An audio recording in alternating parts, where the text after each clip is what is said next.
So we'll be getting going in just a few.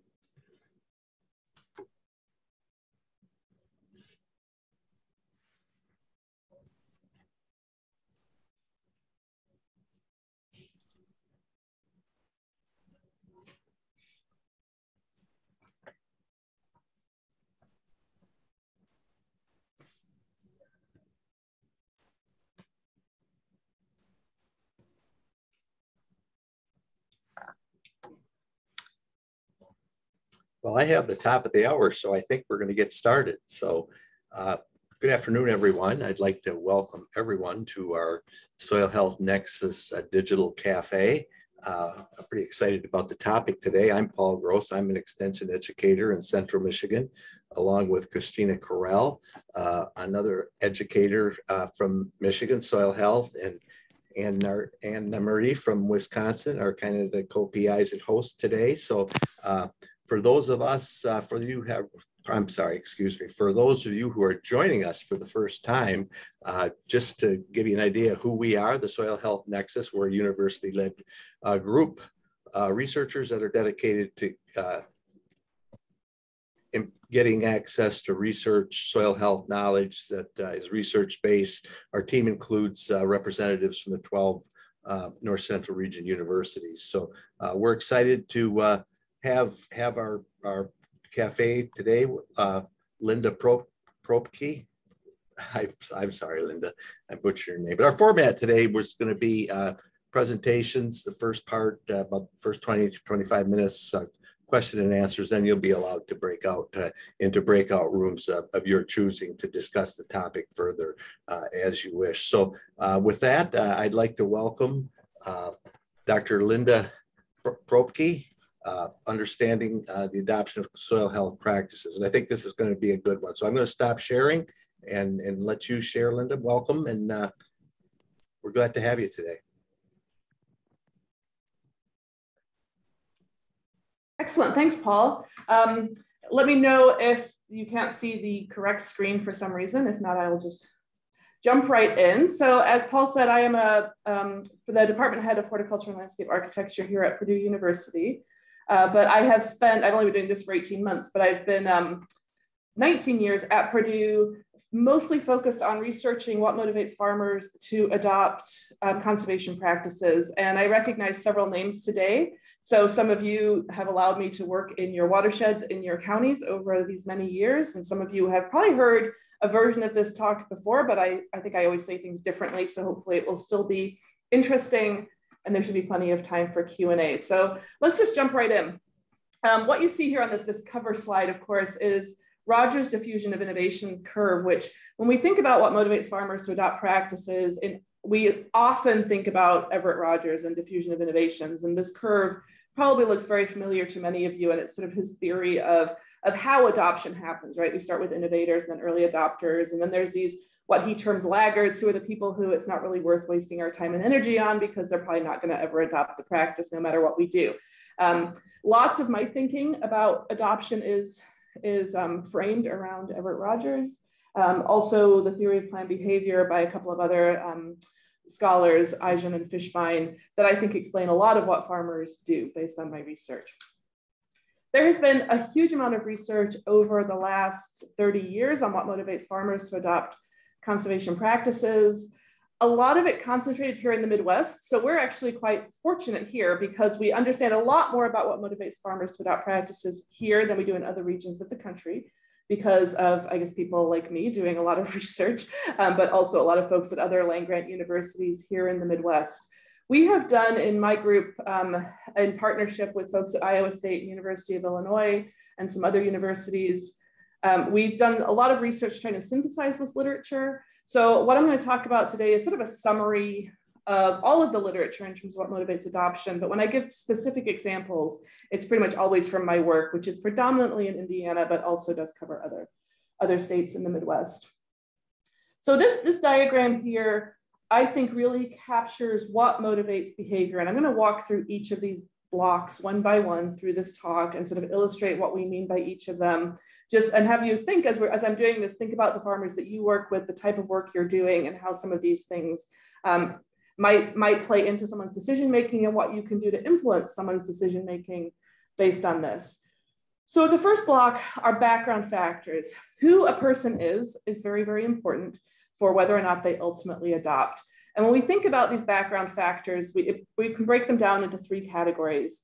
In personal characteristics, we have our socio-demographic variables, which everybody loves to include in surveys and regression models, things like age and gender and education level, which do predict adoption. The older somebody is, the less likely they are to adopt a practice. The more education somebody has, the more likely they are to adopt a practice. I don't find those variables to be terribly interesting because we can't really change them, right? We can't change somebody's age. So they have limited utility in terms of how we do our work, but I think they are interesting certainly to think about, and we might have different messages for different people based on those socio-demographics. What I think is a lot more interesting is, well, I'm actually a planner by training, but I guess I do mostly sociology work at this point in my career, are some of these underlying values and personalities that really do influence what somebody does around conservation. So what we found in our work and other people's work is that farmers who identify as a steward first, more so than they identify as financially motivated, is much more likely to adopt a practice. But so are farmers who identify as innovators. So they don't necessarily identify as stewards, but they do identify as people who really like to tinker and play with new things. And those innovator personalities are much more likely to be out ahead of adoption of conservation practices. We've also found that farmers who are systems thinkers are more likely to adopt, and farmers who are seekers and users of information are more likely to adopt practices. So those people who are actively trying to get information, they're the ones coming into your offices, they're the ones going to your field days, looking on the web, trying to find information. They're not the passive receivers of information who are more likely to adopt practices. The next background factor that is important, of course, are farm characteristics. And so some that are important, having livestock is a positive predictor of adoption of practices. The larger a farm is, the more likely a farmer is to adopt practices, and the more erosion there is on a farm, the more likely a farmer is to adopt a practice. And then farm context is incredibly important. And there's so much in farm context, and we could, there could be 3 decades worth of research into farm context, and we still wouldn't have really figured out everything that plays in with farm context. So commodity values obviously predict whether or not a farmer is willing to adopt a practice in a given year. We know that farmers are likely to take land out of CRP, for example, when commodity prices go up. Weather and climate are important, policies are important, but also important is sort of the presence of groups in the community actively doing things around conservation. So communities with active watershed groups, more likely to adopt practices. A farmer in one of those communities is more likely to adopt a practice than a farmer not in one of those communities.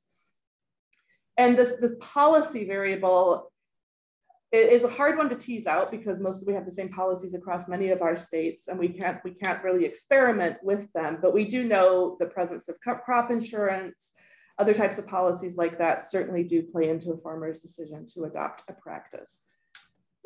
So the next characteristic that is important is the characteristics of the practice itself. So we tend to, when we think about adoption, we think about the farmer and what is it about the farmer that leads them to adopt. But of course, that decision is contextualized by the actual practice. What motivates someone to adopt cover crops is probably very different than what motivates somebody to adopt a wetland or more of an edge of field practice. So just sort of for an example here, you've got different types of practices, and we can really think about why people might be willing to adopt differently based on that. We've done some qualitative work. We've done some focus groups with folks around the Midwest around edge of field practices and what's likely to motivate adoption of practices. And we can see some different practice characteristics playing in here. So for example, just from the permitting side of things, you're looking anywhere from 1 to 6 months just for that review process. So incredibly complex to even deal with the paperwork and the bureaucracy around some edge of field practices, which certainly makes them less appealing to a farmer. Getting projects from start to finish does take a lot of time. And transporting and dumping soil can be very expensive and can really ramp up the cost of an oxbow. So we see that some of these practices are not necessarily seen as very advantageous because there are all of these hidden costs and other things going on. When we look at a practice like cover crops, which I know a number of you work on in your work, trying to increase adoption of cover crops, we see people saying things like, I've never done cover crops. I can see some benefits, but then you look at the financial end of it, and then in the interim, who's paying for that for the producer, and reduction in yields or whatever. So we can certainly see farmers thinking about things like cover crops from that practical perspective of what are the finances like, how advantageous is it, but also again, this complexity, who's going to pay for all of these different things. We've all identified that when you need to put cover crop on, it's after harvest. It's not everybody that has time. So again, sort of this compatibility with people's ongoing farmer practices, that if this, cover crops don't fit into how they manage their farm, other off-farm work that they might have, other types of conflicts, it can decrease likelihood of adopting cover crops. If you're talking about cover crops, it's a timing thing. You get such small windows of time where you can do something that's a positive thing rather than a negative thing. I don't know how you throw that cover crops into the mix when you're trying to just take care of business. So again, the complexity of cover crops really somewhat limiting their adoption in a number of farmers' eyes when we've done interviews, and other folks in this Roche McNally study is from Iowa. So folks doing interviews around the Midwest. So I didn't fully run through the list of practice characteristics, but you can see them there in the middle. These are directly from Rogers, the first 5: relative advantage, complexity, compatibility, observability, and trialability. And then others have added risk as another practice characteristic to that list. So as we're promoting practices, we really want to think through how can we make them less complex? How can we make them more compatible with what people are already doing? Cover crops are great because they're super observable, right? That's a definite advantage of promoting cover crops. So moving along our figure here, you have these background factors and you have practice characteristics, and those interplay, right? So somebody's stewardship values, for example, interplay with how they might perceive a practice. If you're a more pro-environmental farmer, you might see more relative advantage to cover crops than a farmer who's more motivated by finances. So those two intersect to form somebody's attitude towards a practice. We know that an individual's attitude toward a practice is a key variable that leads to intention to adopt a practice. People have to form positive attitudes towards the particular practice to be willing to adopt it. The next variable that's really important for intention to adopt is norms. And across all of the work, when I go back and look through all of the work that I've done, and many, many excellent people working through my lab over many years have done, social norms are really, really foundational to whether or not people adopt practices. When we think about social norms, there's a couple of types of social norms that are important. So there's descriptive norms, which is, what do I see when I drive around my county? Do I see other farmers doing these practices? There's also subjective norms, which is, what do people in my network think I should be doing? So we can obviously try to control descriptive norms by getting more practices, but that's the challenge that we're all trying to do, is get more practices, right? So I think that's why you tend to hit a tipping point with some practices when there are enough people adopting, that descriptive norm becomes the driver, and now it's the normal thing to do and everybody wants to do it. But some of the space where we can have the most influence is really on those subjective norms and getting farmers and others to think that people want them to adopt a certain practice. So when we think that way, we want to think, who is in a farmer's network? And I'm going to show a slide here from 2012. I think, yes. There was an extra click. There we go. Okay. So this is a survey we did in 2012, but I don't have any reason to think the data are any different. This was a survey across the 12 state North Central region. And we asked farmers to indicate how influential the following groups of individuals are when you make decisions about ag practices and strategies. And when you look at these are arranged left to right, where left is most influential and right is least influential. So to the left, you've got family, of course, being very influential, but followed by family, you've got this private sector, chemical dealer, seed dealer, consultant, as being very, very influential in terms of whether or not somebody adopts a practice. And so like I said, we did this survey in 2012. Since then, we've been doing a lot of work with partners like you to really see how we can better utilize the private sector. How can we get more crop advisors? How can we get more retailers on board with some conservation messaging? And we have found that to be very successful, right? So we've got to influence the influencers, in other words, right? As we think in terms of some of these social media terms that are emerging into our lives. For an extension crowd, this column here is always interesting, right? So again, from 2012, but this showed that 40% of the farmers that we surveyed, and these were large corn soybean farmers across the 12-state region, said that they had either no contact with extension or extension had no influence on what they were doing. We know that's not necessarily true, right? Because extension gives information to other groups who are the ones working with farmers, and farmers don't necessarily trace that back to extension. But still indicative of the fact that as folks in extension, we do need to be working with these other partners who are more directly influential on what farmers are doing on a daily basis. I'm going to digress here a little bit from my figure and tell a little story about a study that we completed last year in partnership with the Nature Conservancy. We wanted to take a look at what explained variation in county level adoption rates of cover crops. And we looked at the 3-state region, Iowa, Illinois, and Indiana, where I do most of my work. And if you look at this map here, you can see this is based on 2017% adoption of cover crops. You can start to see some regional trends across this region, right? We're looking in Southern Illinois and Indiana, we see more adoption of cover crops. We're seeing less in Northwestern Iowa, for example. But even within some of these broad regional trends, we're seeing some differences, right? Like, why are these two counties in Southern Indiana different, right? If it's just rain and it's just climate and it's just temperature predicting cover crop adoption, we would expect to see more similarity across some of these adjacent counties where we see very different uptake of cover crops. So I'll skip that slide. So what we did is we took some comparable counties. So we took counties where there was higher adoption of cover crops that adjacent to or more or less adjacent to cover crops with lower adoption. And we did what's called a controlled case comparison, where we're basically controlling for some of that geography and trying to find out what was explaining differential uptake of cover crops in these different counties. What we found is that high levels of cover crop adoption couldn't be attributed to one factor, but to a cluster of factors. And these are some of those factors.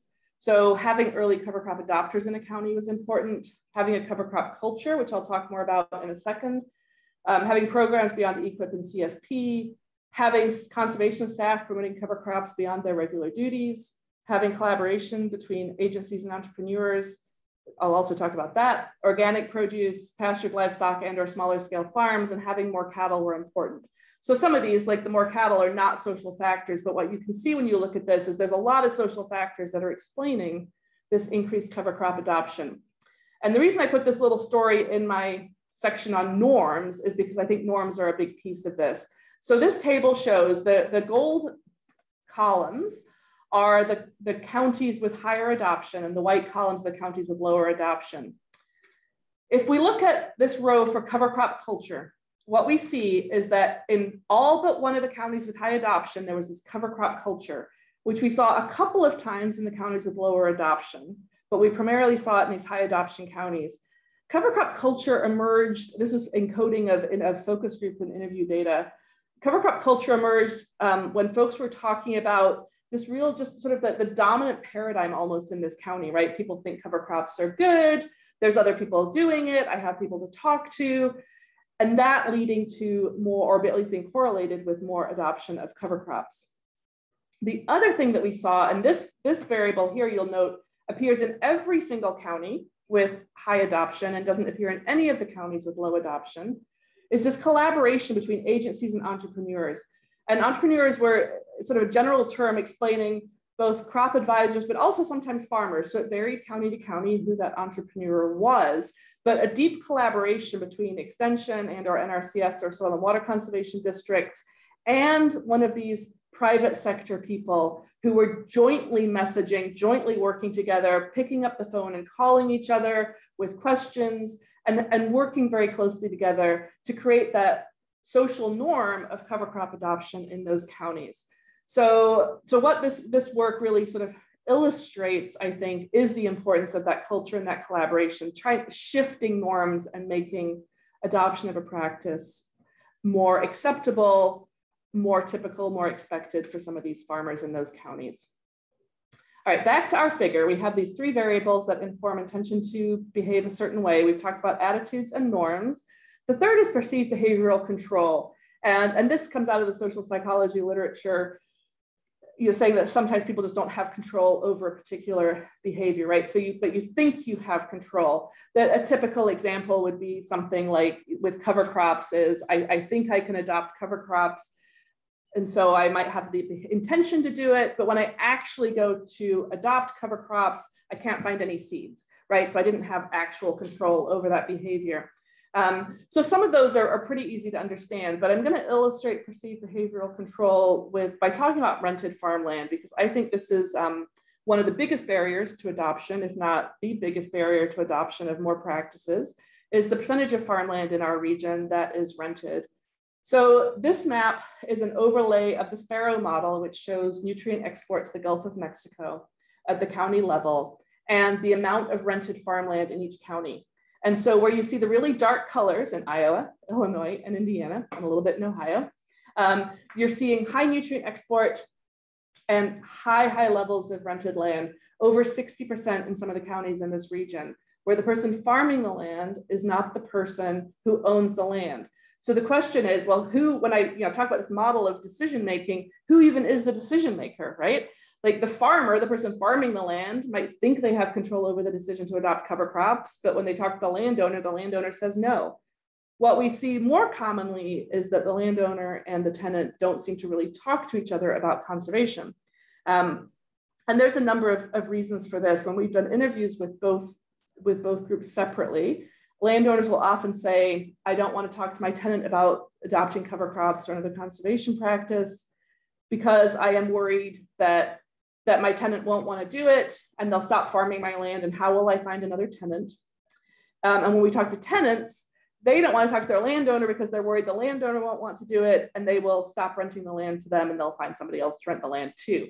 So I think a lot of these problems could be solved by more conversations, and there's some really great work in this space done by the WFAN group, Women Farmer Ag Network out of Iowa, American Farmland Trust, other groups throughout the region focus on these women learning circles, which I'm sure a number of you are probably actually involved in, where they have shown that by having these deep conversations with women landowners in particular, over time, they're able to influence some of those conversations those landowners are having with tenants.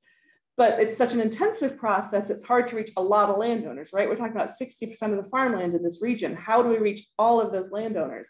Some of them live locally, some of them don't, some of them have a connection to the farm, some of them don't. Landowners are much more diverse in terms of their attitudes, their perceptions, their geographies than farmers are, right? Like we can sort of, farmers are a little bit more common across some of those demographic types of variables than landowners. We did some work in partnership with the Nature Conservancy and Johns Hopkins University, where we tried to sort of scale up reaching landowners. Let me talk about that study a little bit. Again, it was in the 3I states where I like to work. So we mailed out about 32,000 trifold postcards to landowners, and over 2,200 of those were returned by landowners who said, yes, I want to learn more about soil health. They controlled about 560,000 acres of crops, and you can see the distribution of the farmland that they owned on this map. So from those folks who returned the postcard saying, yes, I want to learn more about soil health, we mailed them different types of information. So we created these beautiful packets about soil health. We sent these packets to everybody. They had all kinds of state-specific information about who you can call for more information, different types of information about the benefits of soil health and thinking about cover crops, et cetera. So all of these 2,200 people got that information. 868 of them got the information, plus they got a lease template talking about how they could adopt conservation language into one of their annual leases. And then an additional close to 500 people, we sent the information, the lease template, and a financial offer where we said, if you enroll 40 acres of your land, and if you get 40 acres of your land into cover crops, we'll mail you a $1,500 check. The economists in our group thought that we would see lots of adoption, a lot of uptake of the money. What we actually found was very little uptake of the financial offer and very little difference across these treatments in terms of uptake. There's many reasons I think that was, as a non-economist social scientist. In many ways, I would redesign this experiment were we to do it again. But it really highlights the difficulty of reaching and influencing what happens on some of this land. And when we're talking about who controls the land, when we're thinking about this model of perceived behavioral control, it can be very, very challenging to understand that. What we did find through this, we did a survey of people we've mailed this information to. What we actually found was that a number of the landowners said that because they got this information, they had a conversation with their tenant, or they had a conversation with their family about cover crops and soil health, which I think is a really, really important first step, right? Because you don't have a conversation, you're never going to actually adopt the practice. But the time, we didn't have a very long window for people to take up the financial offer, right? It takes quite a long time for those conversations for people to feel comfortable having the conversation and for that conversation to lead to something. Anyway, so we have these three things: attitudes, norms, perceived behavioral control. The three of them in some combination, and it's different for each person, form this intention to behave a certain way.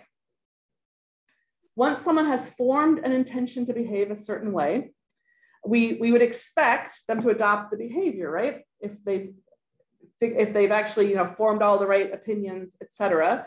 What of course gets in the way is actual control.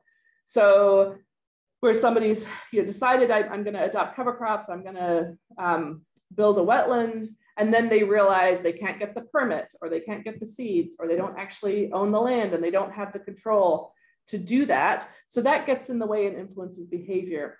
But the other thing that influences that happens between intention and behavior is inertia, right? And it's really hard to figure out how to get past that inertia. Lots of us, because farmers of course are human just like the rest of us, have all kinds of fantastic intentions that we don't follow through on because we just never actually take that really critical step between intention and behavior.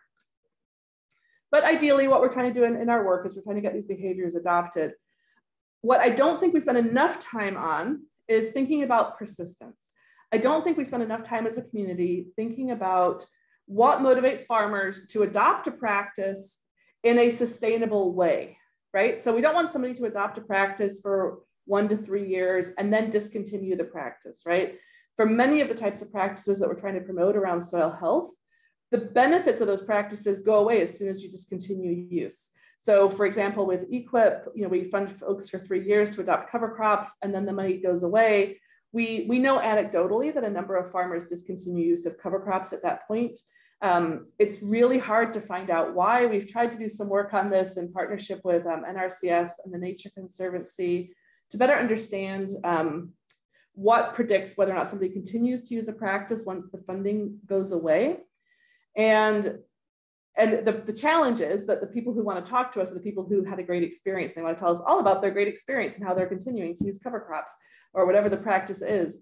The people who didn't have a good experience and discontinued don't tend to want to tell us why they had a bad experience. And so it's hard to fully understand that persistence piece of the puzzle. But it is really, really important in our work that as we're thinking about adoption, we are thinking about making sure we have all the right attitudes, the right norms that will support somebody to continue using this practice for the long term. A couple of things that I didn't talk about, or at least I mentioned, but very briefly and didn't dwell on, that people tend to think are very important for adoption of practices are financial incentives. So money, of course, is critical for the adoption of many of these practices, right? It's expensive to experiment. It's expensive to try something new. It's a risk for the farmer, and we absolutely as a society should be financially helping that. But I don't believe that money in and of itself is enough to get practices adopted. So what I frequently say is that offering financial incentives is necessary for adoption, but it's not sufficient, right? So offering somebody money when they haven't formed a positive attitude towards the practice, when those social norms aren't supportive of practice adoption, and when they don't have control over their behavior, just offering money is not going to actually lead to adoption. Or if it does lead to adoption, it's probably not going to lead to continued use over time, right? We really want to make sure we're changing people's attitudes, we're building supportive social norms. The other thing that's not very important for farmers is knowledge, right? So of course, people have to be knowledgeable about a practice to adopt it. So I'm not saying it's not important, but it's much more important that people form a positive attitude towards a practice than just that they are knowledgeable, right? It's the type of knowledge that we give somebody, the type of information and the types of things we let them see are much more influential than knowledge for knowledge's sake. That is true for farmers. Where that differs a little bit is for landowners who aren't active farmers or haven't necessarily been active farmers, where we actually do see more of a knowledge gap. Like for, I keep talking about cover crops, but in some cases this is a soil health group. Most farmers know what cover crops are, right? It's not a knowledge deficit that's limiting their adoption of cover crops, right? It's forming those positive attitudes that's often the limiting factor on cover crops. But for landowners, what we find is many of them, for example, have not actually heard of cover crops and they have no idea what cover crops do. And so depending on the audience, knowledge can be more important, it can be more important to actually deliver as conservation professionals, but we still want to be thinking about delivering that knowledge in a way that's going to help create those positive attitudes towards a practice. All right, so that's the substance of my talk, and there should be plenty of time for questions and discussion. Okay, thank you, Linda. Mm-hmm. There is a question comment in the chat from David. I worked in 2 of the higher adopt counties noted. Believe there's a different office culture developed and maintained from the other offices. Any discussion on that? No, I would love to hear more from you, David. And I wonder if you participated in our focus groups. So I think that would be true, right? And it's that different office culture that helps to create a supportive environment for creating some of those non-traditional relationships with the agricultural community that help to lead to that increased type of adoption. That can be very important. Thank you. This is, to me, it's a really fascinating subject about adoption and that rented versus owned land. What would be a couple of key steps or things that we could do to start moving that needle a little bit? So I think doing things that can foster communication between those 2 parties can be really important, right? So when we did our work in partnership with TNC, we went at it from the perspective of outreach to the landowners, right? Most of the work that we do in conservation is outreach to the tenants. So we went around going to landowners, which I think was completely fine for what we were trying to do. But I think what's probably more helpful is almost to like mail both people or call both people with the same exact information and say, we've also sent this to the other person, right?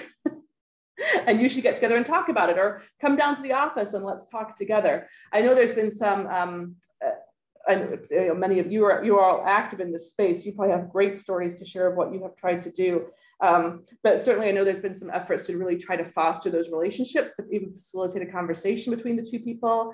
There's a lot of fear on both sides of that relationship in many cases. And it's they both sort of worry about the same thing, but don't talk about it, right? Like they're both worried about losing each other, right? The landowner wants the tenant to stay and the tenant wants to keep renting the land.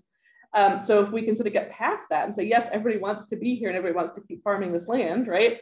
Then let's talk together and let's help everybody come to some common agreement. But really giving both sides information, ways, NRCS has a great fact sheet on how to talk to your landowner, for example, right? Like getting those things into people's hands so they realize, oh, I could talk to my landowner and here are some tips for the kinds of things that I could say that could get them interested. Okay, thank you. Brad has a comment that I just in the chat, the long comment and some suggestions I think everybody could take a look at at your leisure.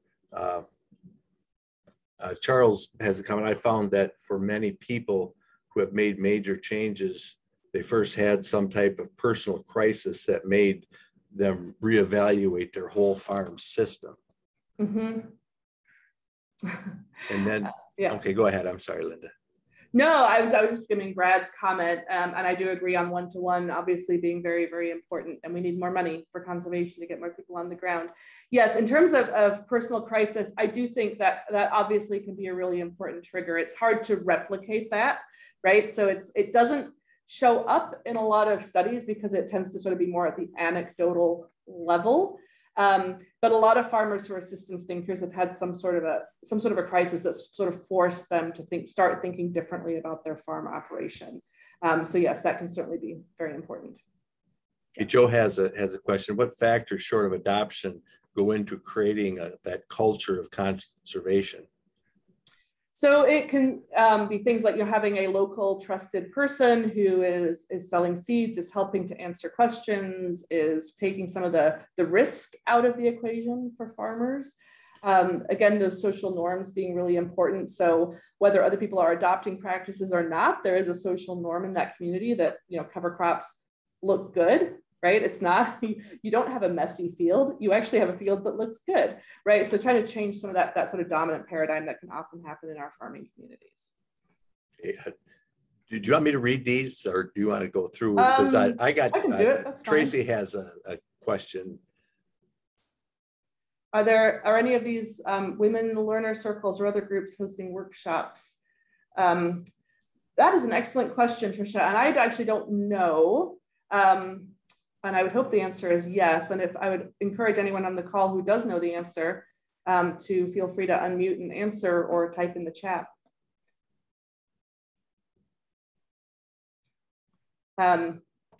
Yes, Anne, I would love to talk about my new project. So thanks for asking.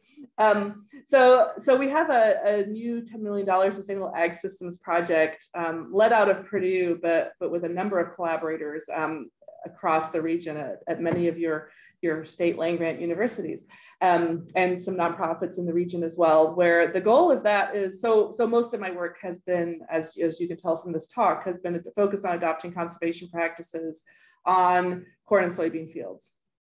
And sort of recognizing over the last several years that, no matter how many cover crops we can actually plant, if we're still just growing corn and soybeans, we're probably not actually going to solve all of our soil health and water quality issues coming from agriculture.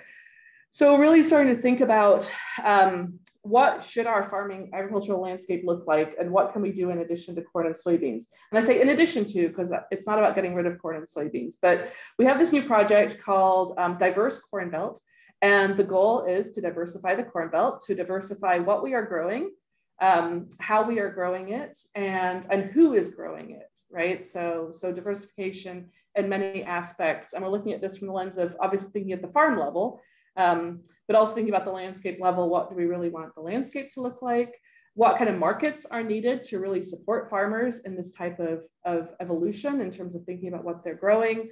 We got the funding back in September, but I feel like we're still in the gearing up stage of this project. But we have done we've done a couple of focus groups with farmers, which have been really, really fantastic and informative about what it's going to take to transform and to diversify. It's a 5-year project. Our long-term, I think if we're successful, we will see, at the end of 5 years, we'll see a lot of support for diversification. I don't think we will see a lot of diversification in 5 years, but we will see a lot of support. One of the things we know needs to change are policies, right? Our current policies are not supportive of diversification. But in order to change policies, we need to have a vision of what alternative we would like, and then an understanding of what policies will help get us there. So there'll be a lot of policy work. And obviously it's a social science-led project, so there's a lot of social science, but there's also a lot of field work and looking at soil health and water quality outcomes of different types of farming practices. Just to follow up on that comment, the policies, are you talking about the farm program, USDA policy? Federal policies for the most part, yes. Mm-hmm. Okay. Yeah. Thank you. Lois has a question. Yes. So this was so Lois, when we offered this 50, that's a fair question about our landowner study. It was mailed to them, and it was mailed to them on official Purdue paperwork, and they could, if they wanted the money, they sent the money back through Purdue, and we actually set it up so that the money was coming from the Nature Conservancy, but they gave us the money, and we set it up through our IRB, or Institutional Review Board, such that we promised the landowners that we as Purdue would actually never tell TNC who we gave the money to, right? Unless it was sort of like we told the people on our actual IRB at TNC, but they weren't allowed to share it more broadly, right? So they weren't getting set up to be on some mailing list forever and ever and ever. Like, you took money from us, and now you gotta, keep reading all of our mailings, or give us money, or do something else. So I think from when we did some phone interviews with people who got our packet of information, I do think it was perceived as legitimate. But that, of course, is always a concern, for sure. Yeah, Fernanda, this question about adoption of cover crops linked to presence of livestock. What we see this mostly in Iowa, at least in terms of interviews that we have done in my group, is where farmers already have livestock on their fields. They find one of the benefits of cover crops is for grazing livestock, right? And so it helps make cover crops more advantageous to them, because they can see, in addition to whatever funds they're getting or whatever soil health benefits they're seeing on their land, they're also getting this very tangible benefit of their livestock having something to graze on and eat. And so one of the things that we would like to see more of in this diverse Corn Belt project is more of that integration of livestock and cropping, like we used to have a lot more of in the Corn Belt and we've really gotten away from.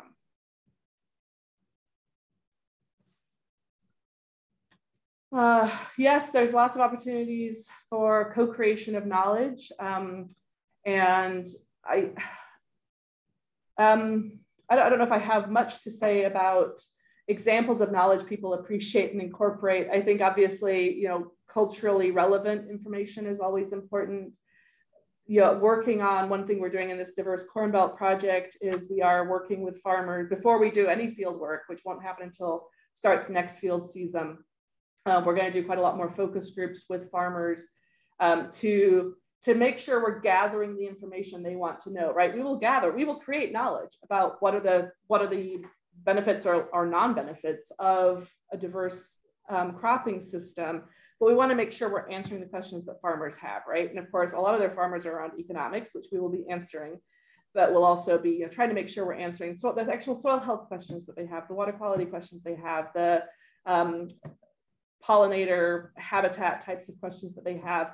So, there's always that balance, right, of researchers at a university needing to get their peer-reviewed journal articles and original research and what farmers necessarily want. And so, but we're going to try and make sure we can address both of those needs and really meet give farmers the kind of information they are looking for, which will help inform their thinking about benefits or costs, right? We're not fully convinced that there will be some costs of diversification, of course, and making sure we're answering those questions. Yeah, some farmers certainly are, local data from their own farm is always beneficial. I know a number of you, as I look at names here, have been involved in some farmer networks across the region, and some of these farmer networks that do, farmers all enroll a little piece of their land into the trial, and they can show what's happening where they've done a certain practice versus what's happening where they haven't done a practice. And that very tangible from my own field data is very important. Yeah. Oh yeah, loans and lenders. So it's interesting actually, because we don't hear much about loans and lenders when we talk about the traditional types of conservation practices like cover crops. But when we've been starting to talk to farmers about diversification, it is the first thing that comes up, right? Is that they can't get a loan if they're not growing traditional crops. And so what we end up seeing in those cases is farmers who are sort of really those innovative farmers doing cutting edge things are farmers who own their land and have a lot of generational wealth that enables them to sort of self-fund some of these practices, right? In a way that a lot of farmers don't have access to. So lenders are very, very important. And crop insurance, so that's a controversial question. I feel like I'm just talking to myself because I'm reading all the questions instead of having you all read them out loud, but crop insurance is controversial. So we have done work across the, was it all 3 I states? Yeah, it was all 3 I states, where our work showed that crop insurance did not limit people's adoption of cover crops.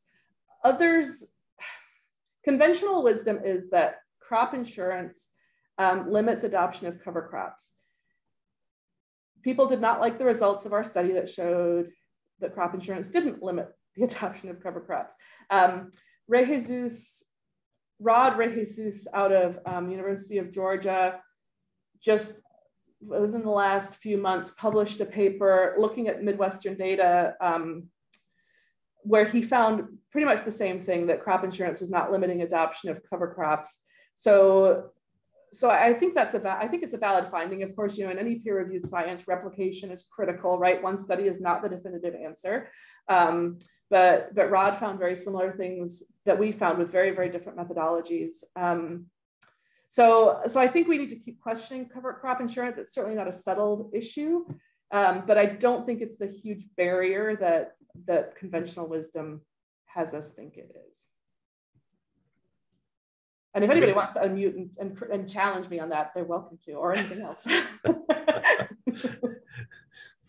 So Linda, I jumped down to Diane's. I'm curious if there might be a relationship between messaging, attitudes, and persistence. In other words, is there a danger that overselling the benefits and de-emphasizing the challenges that could lead farmers? Yeah, I think we always want to be honest, right? And yes, I think there was always that danger of erring on the side of only telling people the good thing and not that it could be kind of a hassle. And you know what? There might be a really bad weather year and everything's going to fail, and be ready for that. Because yes, if we only tell people the good thing and then they actually have a bad experience and then they're trying to make this decision, do I keep doing this once the money goes away? They're much less likely to keep doing it than if they were prepared, right? More mentally prepared for the ups and the downs. So I do think that honest messaging is really important, and helping people, deal with some of the setbacks, if you will, right? And I do think, we've done a ton of interviews and other things on cover crops, and honestly, I'm like, full credit to all of you who get farmers to adopt cover crops, and to the farmers who do cover crops, right? Because they are so complex and so challenging, and it's not a one size fits all.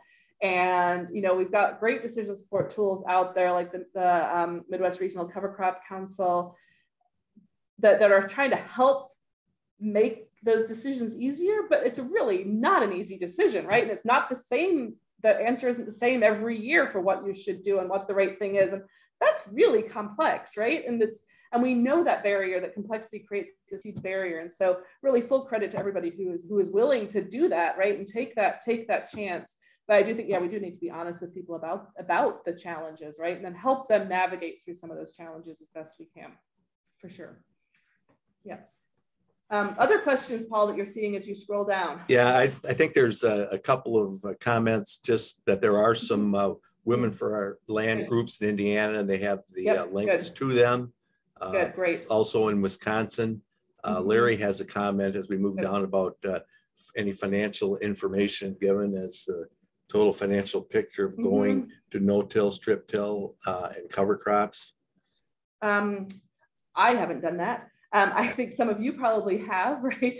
And I think certainly there's emerging case studies put out by a number of different land grants and nonprofits, really doing some of those deep dives at the farm level on the economic costs and benefits of practice adoption. So I think that information is out there.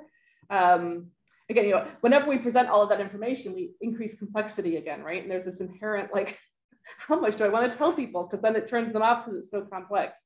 But again, we don't want to hide information either. And so I do think some of those case studies should be very helpful. I haven't seen any evaluation work done of those case studies, but there's every reason to expect them to lead to more adoption. So there's another question. How do you see the pesticide endangered species regulations coming out of EPA affecting the adoption of conservation practices? And then they give an example. I have no thoughts on that, Annie, because I am honestly not as informed as I should be. So I would be, happy if anybody else has any thoughts on that. I think it certainly adds to reading the comment, it certainly adds to that complexity of the decision, right? Which always is a limiting factor. Going down a little further, Corinne, have you done any research related to the role of compliance with or enforcement of conservation requirements, such as local ordinance or state standard on adoption of conservation? I would love to say yes, because we have so many local ordinances and state standards in my part of the world that we've been able to study them. No. So folks have done this work in the Chesapeake Bay, where there are some more state standards and local ordinances. And certainly we see much higher adoption of cover crops in the Chesapeake Bay than we see in the Midwest. I think it's pretty clear that regulation will increase adoption, but the question is how to do that in a way that doesn't alienate and keeps the support of the farming community. Tony has a comment. Honest messaging is important, although I've never seen a farmer give up on corn or soybeans if they had a bad year. That's because there's no alternative, Tony. What are they going to do? We need to give them those alternatives, right? And create some viable alternatives. Certainly if we want to diversify. So, yes. Okay, I'm gonna share my screen here, and we'll allow people to go into the chat room if there's no other questions that people have. And Linda? Yes. I'm sorry, this is Chris Davis in Illinois, and I'm sorry, I can't see the screen. I had a problem logging in. I needed a password or something.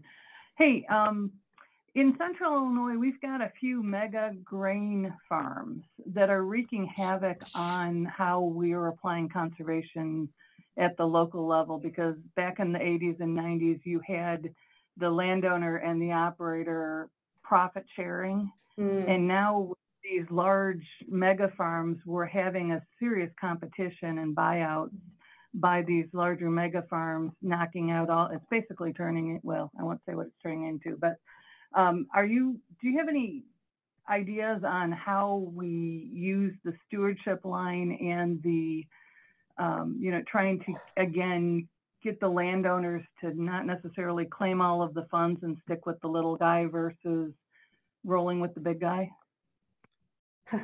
That is a really hard question. No, unfortunately, I really don't. We haven't looked at anything exactly like that.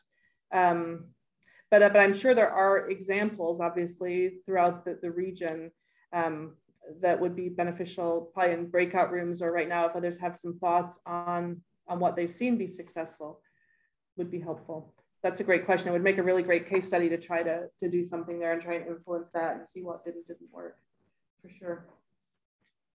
Tough problem.